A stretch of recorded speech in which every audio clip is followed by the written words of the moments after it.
Hi, I'm Fraser Douglas, the avid tent camper. In this video, I want to tell you why I believe that this Estwing Camper's Axe 14 is the best camp axe priced under $50.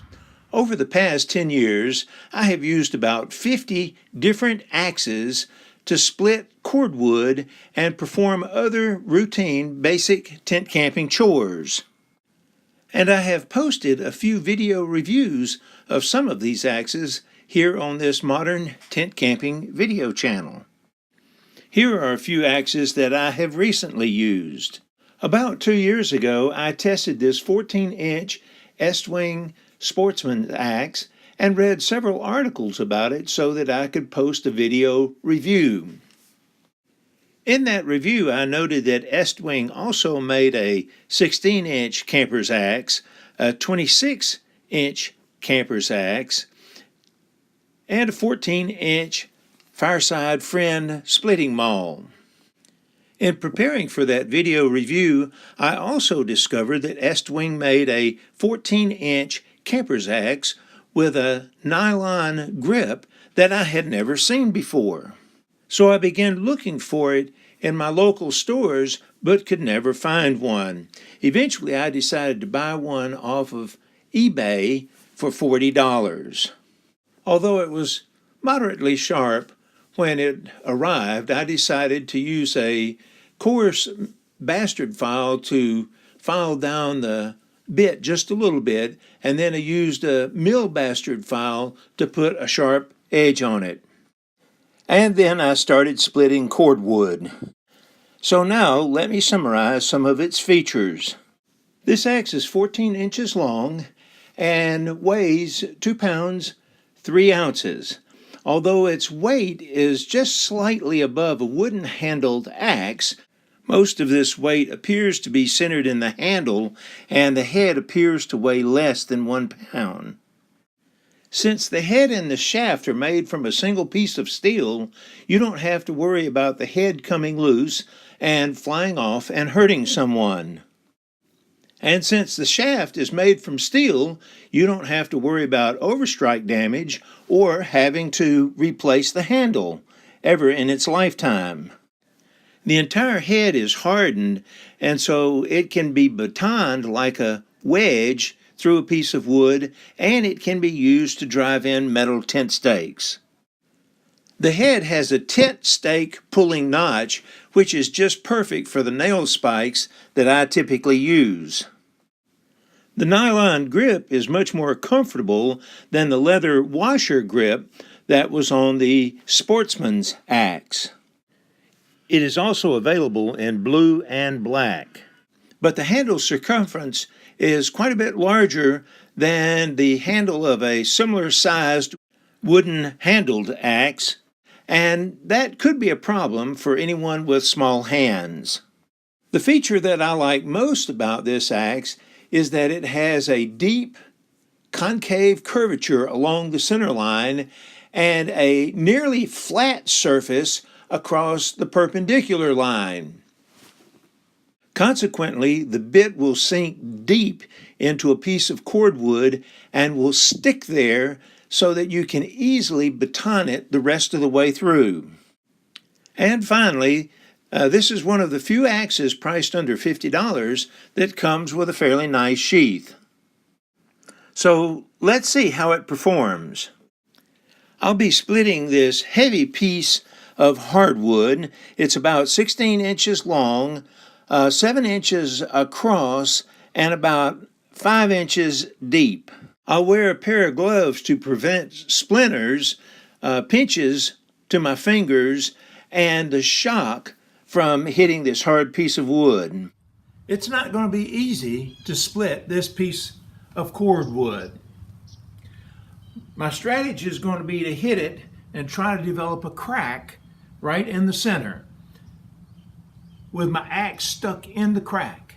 Now, that may not work the first attempt, may not work the second attempt, but I believe that if I keep doing that, eventually I'll get my axe stuck right in the center of that piece of wood.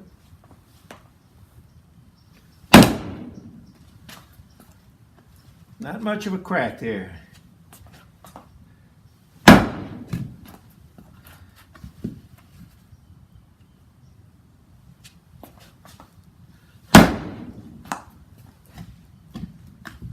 Tough piece of wood. A little bit more. Yep, a little crack has started.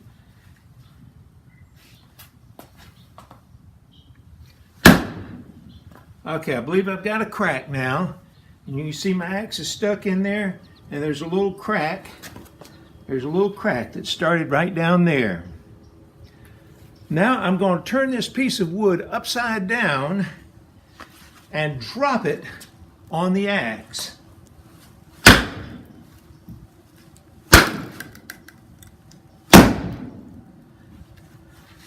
Now I've driven the axe all the way through, but it's still not completely split. And so I'm going to turn it upright and drop it down some more.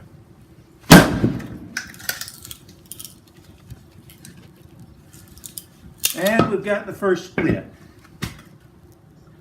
Now the second split will be a little bit easier, but I may have to use the same procedure. I'm going to hit it again. Good crack. You can see good crack that comes down to here. Turn it upside down and it splits. We'll keep doing that.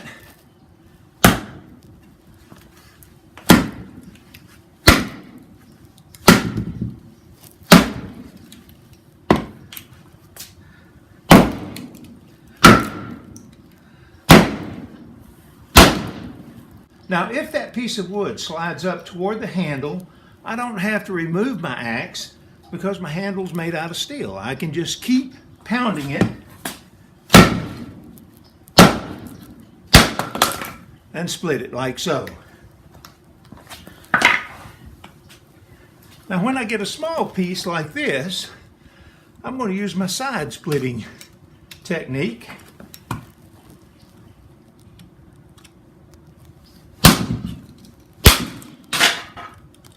Boy, that flew. That's a good reason you need to wear goggles.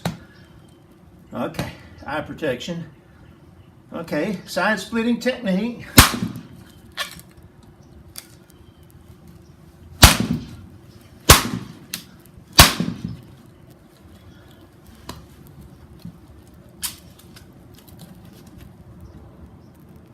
Tough piece of wood.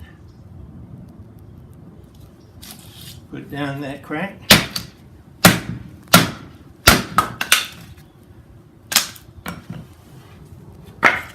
When the pieces of wood get small like this, I'll start using the side splitting technique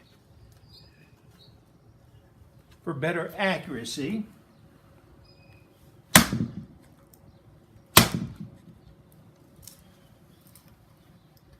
Tough wood.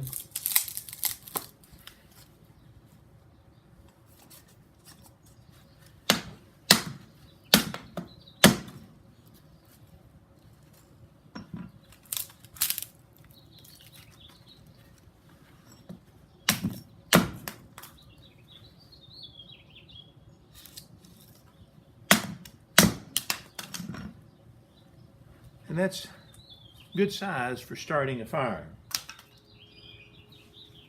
Now, I don't usually use my axe to make feather sticks.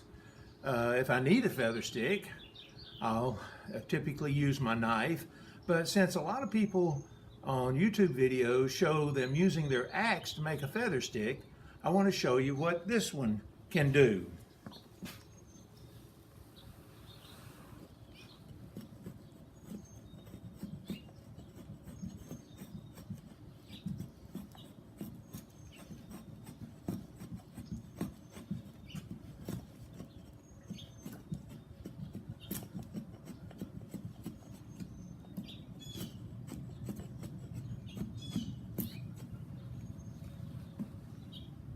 So you can make feather sticks with this axe, although, like I say, it's easier to do it with a knife. Or I just use paper, or what you can do is just start cutting chips.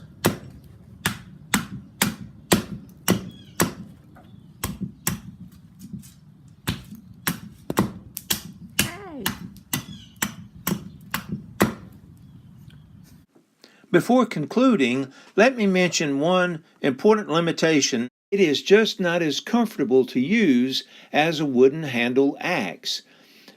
There seems to be a lot of vibration, and this vibration may be caused by the relatively lightweight head, the different balance with more of the weight in the handle,